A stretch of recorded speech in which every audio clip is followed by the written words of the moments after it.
Yo, what's going on, guys? And today I wanted to talk about who I believe are the best overseas free agent targets for NBA teams in free agency.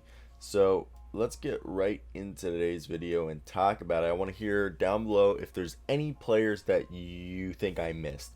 And the players I listed below are either not signed to a team or their contract's expiring, or they have a buyout that's reasonably cheap, but a majority of these guys are actually free agents and that I think have are still young enough and have proven that they deserve another chance or deserve a chance in the NBA.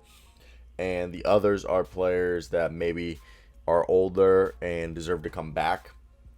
But yeah, so let's get right into it. Again, guys, this is my list. I want to hear your opinions on any players that you believe I might have missed. And yeah, let's get right into today's video. I just have basically, like 7 guys. So let's go on. Nigel Hayes, and he is a guy whose game is very similar. If he does come back, it's gonna be very similar to Jason Tate of the Houston Rockets. And I like how right here I have on Nigel Hayes the wrong little bio, which is like a little embarrassing. And we're back. I fixed it. Okay, so Nigel Hayes, he's 26 years old, and his game is going to be very reminiscent, like I said, of Jason Tate. He's a guy who actually has fallen in love with the three-pointer, and he's been about a 40% three-point shooter in Europe since going over. And he seems like a guy who can come into the NBA. He's not going to stuff the stat sheets by any means. He's going to be a guy who can probably come in and play 15, 20 minutes a night for a contending team, getting them maybe like 7 to 10 points a night at most, with like 4 to 7 rebounds, an assist here or there, but like definitely giving them a steal or a block a game and giving them good defense. A guy who probably could guard small forwards and power forwards. And he came into the league, I think it was like, because he's 6'8", and he came into the NBA, I think it was like 260 out of college. He's dropped down to 227. So he's shown he has some value, and I really think he's deserving of an NBA contract. Now, Tyler Dorsey is a guy who had a very short time in the NBA, and he's gone to Maccabi Tel Aviv. Tell me if I said that right. Maccabi Tel Aviv. And he's been a guy who's been kind of interesting. He's shown some good performances. He's averaged 11.2 points, 2.7 rebounds, and 1.6 assists. And he has shown life, shooting close to 40% from 3. He has the ability to shoot the 3 ball, and I think he's somebody who come in to the NBA and be a good backup point guard. We're seeing more and more teams get like Euro players, and I think a guy like this is somebody who's determined to make it to the NBA, and I think definitely he's a guy who's good. Like, I think he showed what he could do, even though he's sharing the backcourt with Scottie Wilkin. So that's just my take. Jordan Lloyd, a guy who actually won an NBA championship with the Toronto Raptors, and he was actually known as the random guy in a suit next to Kawhi. And I think he's a really good player that people are just overlooking. And I literally have Nigel Hayes' description for him right here. All right, we're back. And Jordan Lloyd, the 27-year-old who won an NBA championship with the Toronto Raptors. He's played 2 seasons so far, 90 games. He's averaged 14.3 points through all 3 leagues he's played in, which is the Adriatic, Euro League, and the Greek League.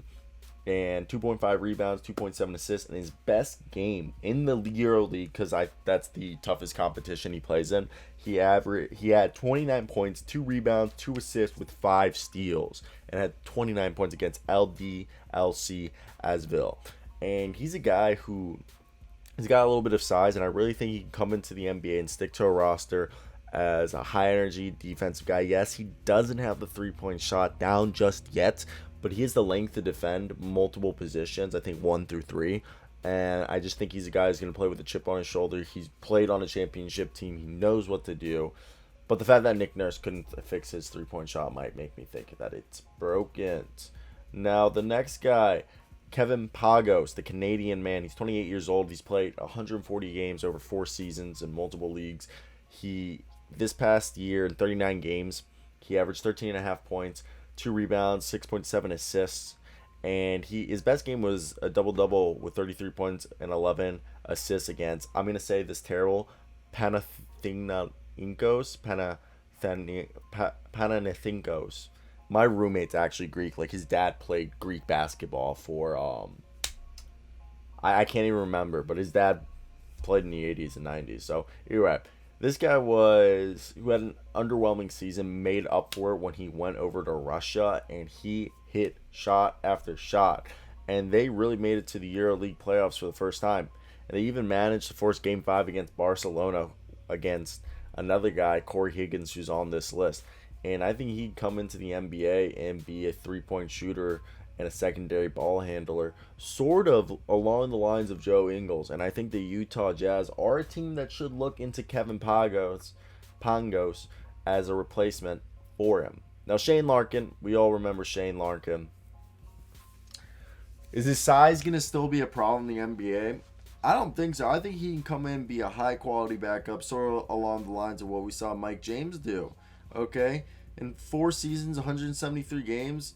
In this past year, he averaged 13 points, 2 rebounds, and 4 assists a game as kind of like the backup point guard, the second, third point guard option for his team, really the second option. I think he's really a guy who come in and just ball out for whatever team he ends up signing with. Now, and be just a little spark plug microwave off the bench. Again, sort of like what Mike James did for the Nets. Kyle O'Quinn, you guys remember him. He, in 24 games, had about 8 points, 5 rebounds, 2 assists, and it was like a block a game. And his best games was against this team I won't even try to say. He had a double-double with 2 blocks. And he had some interest from the Raptors and Mavericks, but he decided to sign in Turkey when he couldn't reach a deal. And after averaging over a block a game, 7 rebounds, and 12 points, okay? And I think he's just in the German league or the EuroLeague. I combined his stats between the 2 leagues. I really think he'll sign with the team. And Corey Higgins, he's just a really good defender, and he can score, and he has a really good shot. I think he's 32, but I think he's very deserving of, if they want like a Torrey Craig type defender. But yeah, that's it. I want to hear you guys' thoughts of the players that did. I kind of butchered this, but fuck it. I'll make another video. Let me hear your thoughts. Comment, like if you made it to the end of this video. Subscribe for more content to support the channel. Let's blow this up. Yeah, that's done.